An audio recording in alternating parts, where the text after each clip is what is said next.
Hmm. Yeah, I don't think that you're on the right track here. I think you're actually pretty wrong. No, I think you should just stop. Stop talking. How many times do we feel like that as Christians, that the world is looking at us like that? You know, I hate to be the bearer of bad news, but they are. Scripture even tells us that we will be persecuted.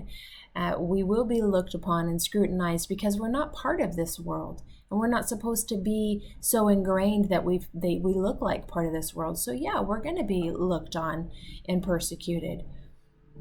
Paul says we're hard pressed on every side, yet not crushed. We're perplexed, but not in despair. We're persecuted, but not forsaken, and struck down, but not destroyed. I had a friend that was talking to me earlier in the week, and she was pretty disgruntled about some things going on in our world. And she was starting to blame the government, and there was underlying conspiracy theory tones to her speech.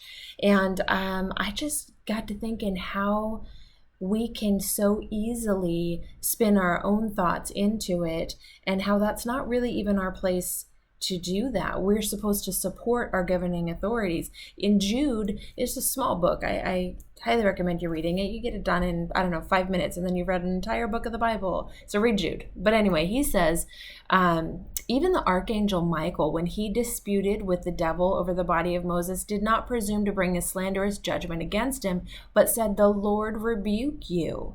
So, right or wrong, it's not really for us to rebuke those that are leading things. It's for us to pray for them, to support them, to know that nobody is in authority, that the Lord himself has not put there.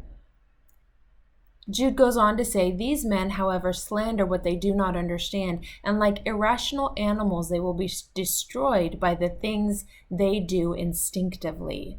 Instinctively, our first inclination is to protect ourselves. And when we get into that mode, our anger easily is enticed. And so we will easily get on the defensive and start throwing around things that we are not even sure about, throwing around things that really come from our instincts instead of from what the scripture tells us to do. What does scripture tell us to do? It says you're the salt of the earth, but if the salt loses its savor, how can it be made salty again? It's no longer good for anything except to be thrown out and trampled on by men. So we're supposed to be that salt of the earth, just like table salt. It's really good for cooking. It's really good for seasoning things. It's really good for preserving things.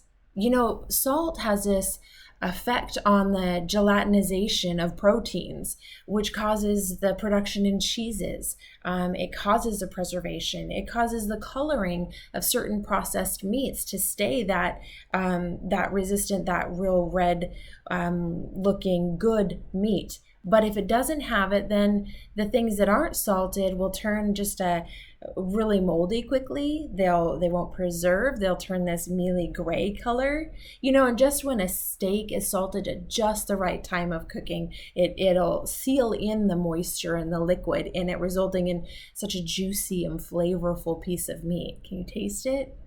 Salt's even used to take away the bitterness of things. Certain vegetables, if you salt them, it makes them less bitter, as well as to bring out the sweetness in things.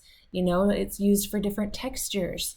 So that's what it says. Scripture says to be the salt of the earth. We're supposed to be the seasoning. When someone throws accusations at us, Scripture says for our words to be seasoned with grace. That's just what we're saying. Salt, be the salt, and don't lose your saltiness. Don't be bitter, be seasoned with grace. One of my favorite salted things is a dark chocolate salted caramel piece of yummy goodness. So I'm going to eat this and think about the saltiness that we're supposed to be. I'm going to taste and see that the Lord is good. So blessings to you. I pray that you're able to taste and see the Lord is good. Be a city on the hill. Be the salt that seasons every word with grace.